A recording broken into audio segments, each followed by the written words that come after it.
19 పవర్కు వచ్చాడు. First act was destruction of Prajavedika.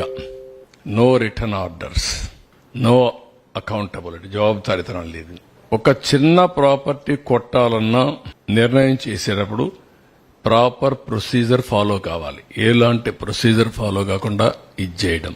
అక్కడి నుంచి 3 రాజధానులు అనౌన్స్ చేయడం, ఆ నుంచి బీసీజీ రిపోర్ట్ ఒకటి తేవడం, జిఎన్ రావు కమిటీ వేయడం, కేబినెట్ సబ్ కమిటీలు వేయడం, ఎన్ని విన్యాసాలు చేయాలనో అన్ని విన్యాసాలు చేసి విధ్వంసానికి ఏం చేయాలని అన్ని చేసే పరిస్థితి. ఈ విధంగా ఉన్నటువంటి ప్రజావేదిక ఈ విధంగా తయారు చేశారు. అది అట్లనే ఉంది ఇప్పటికి కూడా. దాన్ని కూడా మిమ్మల్ని కూడా అడిగాం. చాలా మంది అంటున్నారు శాశ్వతంగా అట్లనే ఉండాలి, అక్కడి నుంచే స్ఫూర్తి రావాలి. ఇది చూసినప్పుడంతా కసి పెరిగి మేమందరం కలిసి రాష్ట్రాన్ని అభివృద్ధి చేయాలనే కక్షతో పనిచేసే పరిస్థితి రావాలని చెప్పి కోరుతున్నారు.